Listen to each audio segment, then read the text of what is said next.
Nous sommes au chapitre 33. Allons résumer cela. Et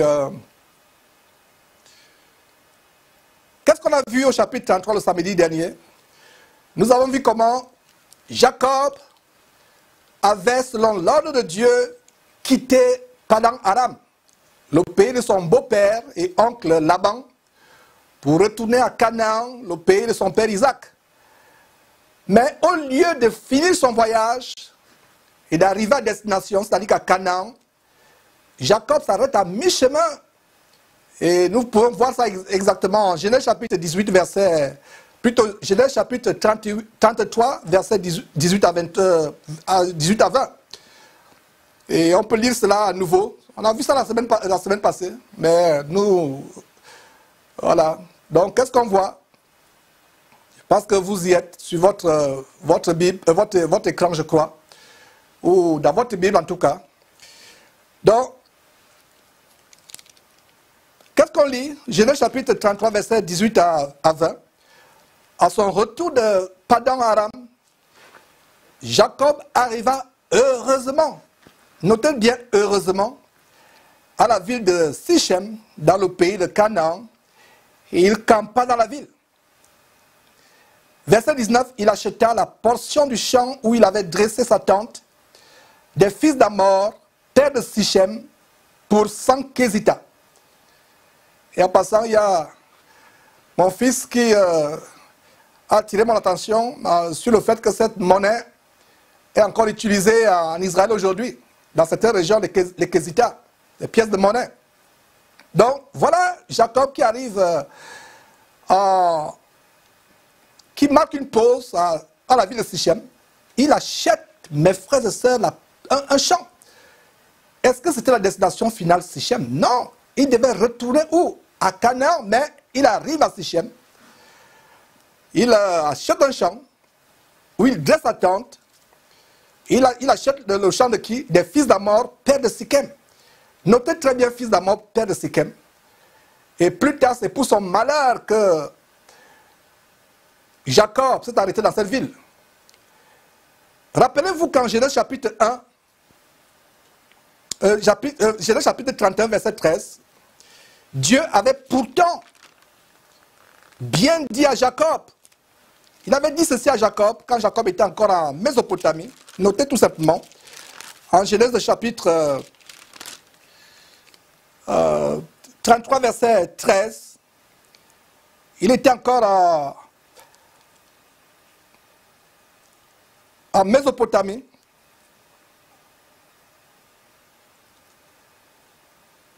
Il se rendait à Padan-Aram. Qu'est-ce que Dieu lui dit? Verset 13, Genèse chapitre 31, verset 13. Je suis le Dieu de Bethel, où tu as oint un monument, où tu m'as fait un vœu. Maintenant, lève-toi, sors de ce pays et retourne où? Et retourne au pays de ta naissance. Donc, Bethel était le lieu où il avait érigé et oint un monument. Et Jacob, qui avait érigé ce monument, lui-même avait résolu d'y retourner. Mais lorsqu'il arrive à Sichem, qu'est-ce qui se passe? Possiblement séduit par la beauté de cette ville, par les opportunités par rapport à ses affaires, il se dit, c'est peut-être l'endroit le plus attrayant pour m'établir. Alors je vais y acheter un terrain. Donc Jacob s'établit dans cette ville où il n'aurait pas dû, comme on le verra dans quelques minutes, il achète une parcelle de terre. Jacob avait l'argent pour l'acheter, cette parcelle de terre. Et c'est souvent comme cela que nous, chrétiens, nous pensons à tort faire la volonté de Dieu. On se dit, si on a l'argent pour acheter quelque chose, c'est que ça doit être la volonté de Dieu. Si on a l'argent, on conclut que c'est la volonté de Dieu de faire ceci, de faire cela. Si on a pu avoir l'argent, c'est la volonté de Dieu. Mais généralement, c'est la volonté du diable. On a vu dans une étude précédente du livre de Jonas, comment Jonas avait l'argent pour acheter un ticket de bateau, pour se rendre à Tarsis. Mais était-ce la volonté de Dieu? Mon frère, ma soeur, Non, absolument pas. Parce qu'il s'y rendait, il se rendait à Tarsis pour fuir l'ordre de Dieu. Éviter l'ordre de Dieu d'aller prêcher la repentance aux méchants et cruels habitants de Ninive. Donc Jacob lui aussi a de l'argent pour acheter un terrain, mais ce n'est pas la volonté de Dieu comme vous le découvrirez dans quelques instants seulement. Donc ce n'est pas parce que nous avons pu obtenir de l'argent pour réaliser quelque chose ou acheter quelque chose que c'est nécessairement la volonté de Dieu. Que c'est nécessairement la volonté de Dieu. Donc Jacob, en s'établissant à Sichem, dans la ville de Sichem, sans la volonté de Dieu, voulait conserver sa piété, sa communion avec Dieu et passer aux yeux des habitants de cette ville comme un homme pieux, religieux, craignant Dieu. Et c'est ainsi, mes frères et sœurs, qu'il érigea un autel qu'il appela El Eloé Israël, El Eloé Israël, comme on a pu le voir en Genèse chapitre 33, verset 20. Il n'y avait rien de mauvais au sujet de l'autel. Il n'y avait rien de mauvais au sujet de l'autel, rien de mauvais. L'autel était très bien même. C'était une très bonne chose. Mais ce n'était pas l'endroit où Dieu voulait que Jacob soit. Est-ce que vous comprenez?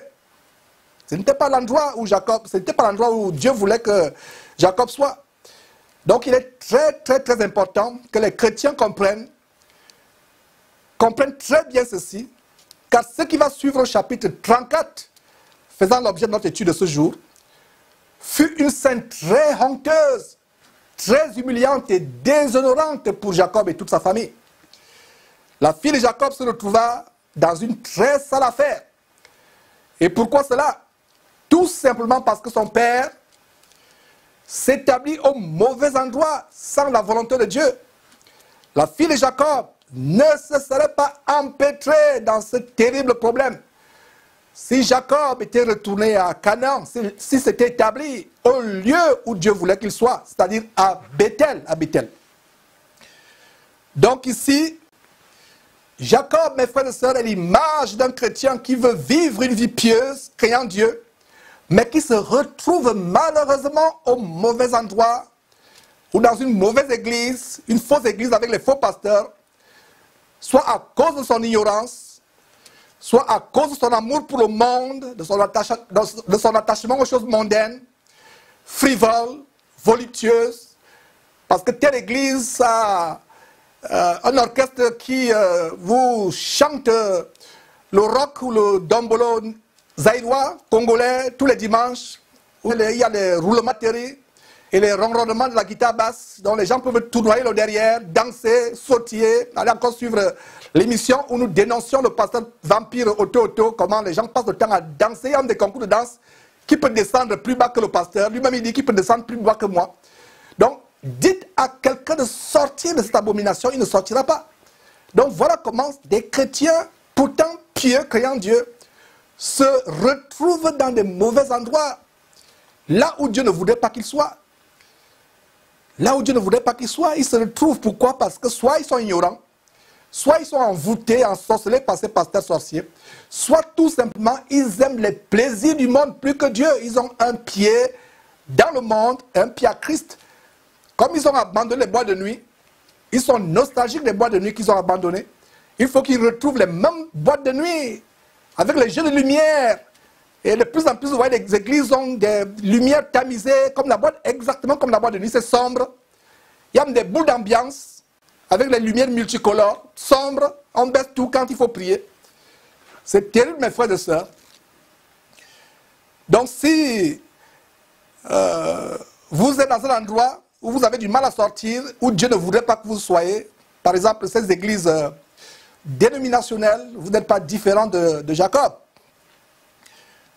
Donc si vous avez été violé ou escroqué par un faux pasteur, c'est la preuve que ce n'est pas la volonté de Dieu que vous soyez dans un tel endroit, dans sa soi-disant église, qui n'est qu'un camp de concentration, un boulevard, menant en enfer. Donc ici, nous sommes toujours en Genèse chapitre 33 à la fin. Donc Jacob pose un très grand acte religieux à Sichem. C'est un grand acte, un acte louable. Il élève un autel à Dieu. Jacob, en la fin de Genèse chapitre 33, pose un grand acte religieux, louable. Il y construit un autel à Dieu, le Dieu de son père Isaac et de son grand-père Abraham. Mais c'est dans un endroit où sa chair se sent à l'aise, selon la convoitise de son cœur, selon la convoitise de ses yeux. Et ce n'est pas un endroit où Dieu a voulu qu'il soit. Il devait tout simplement traverser cet endroit en courant, comme on va voir. Donc il y a des faux pasteurs, des pasteurs vampires, escrocs, comme Ivan Castanou, Yves Castanou, Masolo Tunasi, Karambiri, Alpha Lukao, la liste est longue. Des faux pasteurs qui vous enseignent qu'il vous faut choisir des endroits ou des environnements propices à une bonne communion avec Dieu. Mais ce n'est pas le vrai Dieu. Ce n'est pas du vrai Dieu qu'il s'agit, du vrai Dieu, Père de notre Seigneur Jésus-Christ, qu'il s'agit, mais du diable, leur père. Ils vous disent qu'il faut des églises avec home cinéma, écran géant, des églises avec piscine, salle de gym, salle de sauna, salle de massage, pour bien prier. Allez suivre la vidéo où on dénonce les lois mentales, l'évangile du magnétisme, l'attraction, comment vous pouvez transformer votre cerveau en gigantesque aimant. Il y a eu des vidéos, des enseignements de Masolo Tunasi, de Castanou, qui vous montrent comment il faut un environnement propice. C'est pour ça qu'ils se livrent à la concurrence de qui va construire la plus grande église, entre guillemets, qui ne sont que des salles d'embarquement pour l'enfer, avec toutes sortes d'attractions, comme j'ai dit tout à l'heure, piscine, salle de sauna, salle de massage, salle de gym, même les salles de yoga. Alors que le yoga, c'est une pratique démoniaque qui vous amène à entrer en contact avec l'esprit du Kundalini, l'esprit de Python qui entre en vous, à travers votre colonne vertébrale. Mes frères et sœurs, ils vous disent qu'il faut ces choses pour bien prier. Quel mensonge satanique! Exactement comme leur père, le diable, qui avait essayé de séduire le Seigneur Jésus-Christ en lui montrant toute la gloire de la terre. Il lui dit, prosterne-toi et adore-moi, je te donnerai toutes ces choses. Vous pouvez lire cela en Matthieu chapitre 4 à partir du verset 1, ou Luc chapitre 4 à partir du verset 1. Ouais. Donc, il y a des chrétiens qui craignent Dieu, qui sont pieux, qui aiment Dieu, mais qui malheureusement se retrouvent dans les églises, camps de concentration, ces églises de bâtiments. Et plaise à Dieu, après la fin de l'étude de Genèse, on va commencer l'étude de Actes, et on va commencer à introduire le principe de l'église de maison, selon le premier siècle, l'église au premier siècle. Comment les chrétiens doivent se réunir de maison à maison, pas dans ces bâtiments, ces maisons de joie. Et beaucoup de chrétiens se retrouvent au mauvais endroit. Il y a des chrétiens, pour évangéliser, il faut d'abord qu'il aille dans les grandes villes. Il faut qu'il y ait des projets. Il dit, frère, prie pour moi parce que j'ai envie de commencer un ministère à Paris. Il oublie son village au fin fond du Cameroun. Il oublie son village au fin fond du Congo. Ou au fin fond de la Côte d'Ivoire. Mais il a les ambitions, prie pour moi, je vais arriver à Paris. J'ai envie de commencer un ministère. Et vous pouvez conclure quelle est la motivation de ce frère. C'est la convoitise dans son cœur. Mes frères et sœurs, le Seigneur Jésus-Christ aurait pu s'installer à Rome pour exercer son ministère et y vivre une vie pieuse. Et Rome, on peut dire que Rome était l'équivalent de ce que New York est aujourd'hui. Mais Jésus-Christ choisit une ville méprisable de Galilée appelée Nazareth. Regardez, une ville de Nazareth, même plus tard. Nathanaël, quand Philippe vient dire à Nathanaël, nous avons rencontré le Messie, Nathanaël lui dit, mais qu'est-ce qui peut venir de bon de Nazareth? Donc Jésus n'a pas choisi Rome. Il a choisi une ville méprisable. Mes frères et sœurs, donc ce n'est pas suffisant d'ériger un soi-disant hôtel, comme Jacob l'a fait, ou de bâtir une soi-disant église. Ce qui est important, très important, c'est de le faire à l'endroit où Dieu voudrait que tu sois. C'est là où tu dois le faire. C'est de le faire à l'endroit que Dieu lui-même a choisi pour nous. Selon le modèle du Nouveau Testament, sur la base d'Éphésiens chapitre 2, verset 20. Que dit ce verset d'Éphésiens chapitre 2, verset 20? Nous bâtissons sur le fondement des apôtres et des prophètes, Jésus-Christ lui-même étant la pierre angulaire. Vous n'avez vu aucun apôtre du premier siècle construire un bâtiment. Aucun. Même celui qui s'était égaré, Diotrephe, n'avait pas construit le bâtiment. En tout cas, il n'y a pas de record biblique. D'où vient donc ces faux pasteurs se livrent à la course effrénée pour qui va construire le plus grand temple, le temple le plus luxueux. Ce n'est que le temple de la franc-maçonnerie avec les symboles franc-maçonniques qu'on a d'ailleurs démontré cela dans les émissions, mes frères et sœurs. Et nous pouvons voir comment dans l'Ancien Testament, Dieu a établi aux Israélites un endroit. Il leur a dit en Deutéronome, on va lire cela d'ailleurs, Deutéronome chapitre 12, lisons Deutéronome chapitre 12, versets 5 à 6. Dieu a dit à Israël, aux Israélites, d'aller à un endroit bien précis, de ne pas aller n'importe où. Et c'est ce que nous devons faire aujourd'hui. Nous devons pas aller n'importe où. Nous devons aller là où Dieu voudrait que nous soyons. Donc, Deutéronome, Exode, Genèse, Exode, Lévitique, Nombre, Deutéronome, chapitre 12. Nous pouvons lire à partir du verset 5. Vous irez au lieu que l'Éternel votre Dieu choisira. Notez bien le lieu que Dieu, l'Éternel votre Dieu choisira. Et non pas le lieu que vous allez choisir vous-même. Par votre propre convoitise, ce qui plaît à l'œil, ce qui plaît à la chair. L'homme aime ce qui plaît à la chair. L'homme regarde à ce qui plaît aux yeux. Mais l'Éternel ne considère pas ces choses comme nous considérons. Donc notez bien le verset 5. Vous irez au lieu que l'Éternel choisira. Votre Dieu choisira. Pas là où vous allez vous-même choisir. Donc vous irez au lieu que l'Éternel choisira parmi toutes vos tribus pour y placer son nom. Verset 6. C'est là que vous présenterez vos holocaustes, vos sacrifices, vos dîmes. Notez bien que les dîmes ici s'adressent à l'Ancien Testament, à Israël. Vos prémices, vos offrandes en accomplissement d'un vœu, vos offrandes volontaires et les premiers-nés de votre gros et votre menu bétail. C'est là que vous mangerez devant l'Éternel votre Dieu et que vous et vos familles, vous ferez servir à votre joie tous les biens par lesquels l'Éternel votre Dieu vous a béni.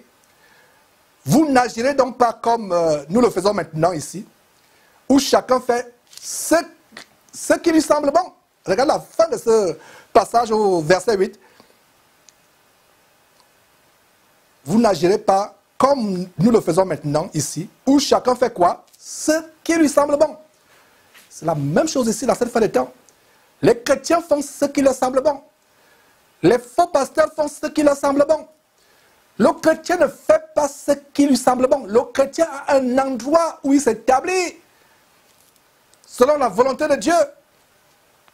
Être là où Dieu voudrait qu'on soit est un principe très important. Car beaucoup de chrétiens ne réalisent pas que non seulement Dieu a sa volonté pour nous, en ce qui concerne notre sanctification par exemple, mais il a aussi sa volonté en ce qui concerne le lieu où nous devons nous assembler et sur comment nous devons nous assembler. Aujourd'hui, vous avez des chorales, les gens sont sur le podium, les églises se transforment en spectateurs et en acteurs, le pasteur devient un acteur, la chorale devient un acteur avec des acteurs et des actrices, et ils sont devant vous, vous êtes assis en train de les applaudir, de les regarder. Ce n'est pas comme ça que l'église se rassemble. L'église du premier siècle, ils étaient dans une maison et vraisemblablement en cercle, se regardant les uns les autres. Personne n'avait une place élevée au-dessus des autres. Personne n'avait un siège rambouillé, un trône bien orné, alors que les autres s'asseyaient sur les chaises en fer ou en banc ou en brique, au point d'avoir le dernier qui chouinte après les heures de passer temps assis. Non, ils étaient tous ensemble dans la simplicité. Voilà comment le Seigneur voudrait que nous nous réunissons. Regardez, je cite tout simplement, noté, Colossiens chapitre 3, verset 16. Que faites donc quand vous vous assemblez? Les uns ou les autres ont-ils les cantiques? un hymne, un cantique, une exhortation, les uns ou les autres. Ce n'est pas que vous avez une chorale devant avec les spécialistes de chant. Quelle abomination! Et il y a dans la semaine, j'ai partagé un livre merveilleux, Franck Viola, l'Église paganisée, qui nous montre l'origine des abominations que nous avons aujourd'hui dans les églises, telles que le col pastoral. Il y a les cols pastoraux, le col Mao, les habits de pasteur, les vêtements de pasteur, les vêtements sacerdotaux. Jésus n'avait pas de vêtements spéciaux. Les pasteurs n'avaient pas de vêtements spéciaux. Au 1er siècle, dans le livre des Actes, regardez, quand on vient attraper Jésus, il a fallu que Judas vienne lui faire un baiser. Parce que Jésus, de par sa façon de s'habiller, ne pouvait pas être différent. On ne pouvait pas le différencier de Pierre et autres qui étaient des pécheurs. Il était simple. Aujourd'hui, envoyer la police sur Ivan Cassanou pour attraper Ivan Cassanou. Même si on n'a pas donné la photo d'Ivan Cassanou à la police saura qui est Ivan Cassanou. Il est là-bas devant. C'est poumonant. Il y a la parole de piété, fermant les yeux, apparaissant comme un ange. C'est lui qui va prêcher, c'est lui encore 1 heure de temps qui s'époumonne à vous, à chanter. Des fois même il va encore sur le piano. Homme orchestre. Bien habillé, tirant 4 épingles. Alors que vous avez eu la peine même à avoir le ticket du métro pour vous rendre à son abomination. Le policier saura directement à travers le siège où il s'assoit qui est le chef de cette abomination qu'ils appellent l'Église. Mais au temps de Jésus, il n'y avait pas d'habit spécial. Aujourd'hui, regardez l'abomination catholique. Ils ont les soutanes. Ils ont les habits spéciaux. Ça nous rappelle quoi? Ça nous rappelle Matthieu chapitre 23. Ils aiment se pavaner en habit de roi, en habit sacerdotaux. Et les descendants ou les descendantes de la Babylone, la grande qui est l'église catholique, les petites filles et arrière-petites-filles de la Babylone, la grande qui est l'église catholique, c'est-à-dire que les églises du mouvement pentecôtiste, baptiste, luthérien, méthodiste aussi, eux aussi ils ont maintenant les tenues qui varient les uns les autres. D'où vient que les chrétiens ont des tenues? Voilà comment les gens font comme bon leur semble. Notez encore ce verset de Deutéronome chapitre 12, verset 8, qui dit que vous n'agirez pas comme vous le faites maintenant, où chacun fait ce que bon lui semble. Dieu a établi un modèle dans l'Ancien Testament pour les Israélites, de même pour l'Église, corps de Christ. Dieu a établi un modèle que nous devons respecter. Mes frères, est-ce difficile? N'est-ce pas aussi simple que ça?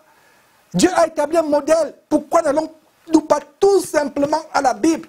Vous savez pourquoi il y a plusieurs dénominations qui se font la guerre aujourd'hui, qui différencient les uns les autres? Parce que chacun a son interprétation de ce que Christ a enseigné. Chacun veut faire à sa manière. Nous, chez nous, on fait comme cela. Comment on fait chez vous? Nous, on commence à prier comme cela. Vous, comment ça se passe? Non. Allez lire 1 Corinthiens chapitre 14, verset 26 et Colossiens chapitre 3, verset 16. Et vous allez voir ce qui se passe quand les chrétiens se réunissent. Et cela, jusqu'au retour de Jésus-Christ, doit être pareil. Si quelqu'un essaie de changer ce que les apôtres ont établi, inspirés par le Saint-Esprit, il se dirige en enfer. Ne changeons pas. Changeons pas. Donc il y a la volonté de Dieu, non seulement sur le lieu où nous devons nous rassembler, nous chrétiens aujourd'hui, c'est-à-dire l'église de maison, mais il y a aussi la volonté de Dieu de comment ce que nous faisons quand nous nous assemblons. Et il y a 2 versets qui établissent cela. Je reprends Colossiens chapitre 3, verset 16 et 1 Corinthiens chapitre 14, verset 26 qui établissent ce que nous faisons quand nous réunissons, comment nous réunissons. Mes frères et sœurs, donc ainsi dans le Nouveau Testament, il y a un endroit bien précis où Dieu voudrait que nous soyons, et c'est les églises de maison, pas dans ces cas de concentration. Regardez, vous allez dans une église pendant 10 ans, tellement il y a une foule, des milliers et milliers de personnes, vous ne savez pas le nom de la personne qui vient toujours s'asseoir à côté de vous et vous êtes là pendant 10 ans. Est-ce que ça une église? Une vraie église. On se connaît, on se soutient. On porte les fardeaux les uns et les autres. Mes frères et sœurs, voilà une église. Et même dans les aspects de notre vie, nous devons reconnaître que Dieu a un plan pour chaque aspect de notre vie. Et il est important que nous trouvions l'endroit que Dieu a choisi pour nous ainsi que le temps, le moment qu'il a choisi pour nous. Donc, revenons à Jacob, mes frères et sœurs. C'était une erreur monumentale pour Jacob de s'arrêter à mi-parcours à Sichem, d'y acheter un lopin de terre, de s'y établir, tout simplement parce qu'il trouvait la région fascinante, attrayante, ou plutôt favorable pour ses affaires. Rappelez-vous ce qu'on a étudié dans une section passée de Genèse au sujet de Lot. Voyons ce que le Saint-Esprit nous révèle en 2 Pierre chapitre 2. N'y allons pas, si je mentionne tout simplement en passant. Le Saint-Esprit nous rappelle en 2 Pierre chapitre 2 que Lot était un homme juste. Heureusement que le Saint-Esprit a mentionné ça dans 2 Pierre chapitre 2, sinon on n'aurait pas su que Lot était un homme juste. L'homme était un homme juste, mais un homme juste qui vivait au mauvais endroit. Il n'était pas à l'endroit où Dieu voulait qu'il soit, mais dans un endroit qu'il avait choisi lui-même, selon sa convoitise, la convoitise de ses yeux, de sa chair. Il se rendit à Sodome et il vécut une vie pieuse, craignant Dieu. Il ne fut pas contaminé par les sodomites, homosexuels et lesbiennes de cette ville. Il ne devint pas un homme méchant ou cruel, comme eux. Il continua à être juste. Mais où est le problème? Le problème, c'est qu'il se trouvait au mauvais endroit. Sodome, une abominable ville que Dieu va détruire plus tard par le feu qu'il envoya du ciel. Donc ceci est un terrible avertissement aux chrétiens qui pourraient rater l'enlèvement. Rater l'enlèvement, pourquoi? Parce qu'ils se trouvent dans un mauvais endroit, une mauvaise église, au moment où la trompette de Dieu sonne, la trompette qui annonce l'enlèvement de l'église, au moment où la trompette retentit, ils ratent l'enlèvement tout simplement parce qu'ils se trouvent au mauvais moment. Et on va donc commencer le chapitre 34 pour voir les conséquences du mauvais choix de Jacob avec sa fille Dina, qui sera sauvagement violée dans cette ville. On revient dans quelques instants pour commencer le chapitre 34.